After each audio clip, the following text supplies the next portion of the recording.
ಆಗದು ಎಂದು ಕೈಲಾಗದು ಎಂದು ಕೈಕಟ್ಟಿ ಕುಳಿತರೆ, ಆಗದು ಎಂದು ಕೈಕಟ್ಟಿ ಕುಳಿತರೆ ಸಾಗದು ಕೆಲಸವು ಮುಂದೆ. ಮನಸೊಂದಿದ್ದರೆ ಮಾರ್ಗವು ಉಂಟು, ಕೆಚ್ಚದೆ ಇರಬೇಕೆಂದು, ಕೆಚ್ಚದೆ ಇರಬೇಕೆಂದೆಂದು. ಆಗದು ಎಂದು ಕೈಲಾಗದು ಎಂದು ಕೈಕಟ್ಟಿ ಕುಳಿತರೆ ಸಾಗದು ಕೆಲಸವು ಮುಂದೆ, ಸಾಗದು ಕೆಲಸವು ಮುಂದೆ.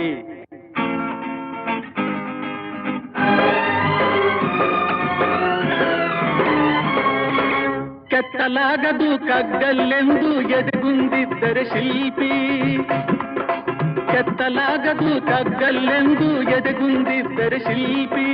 ಆಗುತ್ತಿತ್ತೆ ಕಲೆಗಳ ಬೀಡು, ಗೊಮ್ಮಟೇಶನ ನೆಲೆನಾಡು ಬೇಲೂರು ಹಳೆಬೀಡು, ಬೇಲೂರು ಹಳೆಬೀಡು.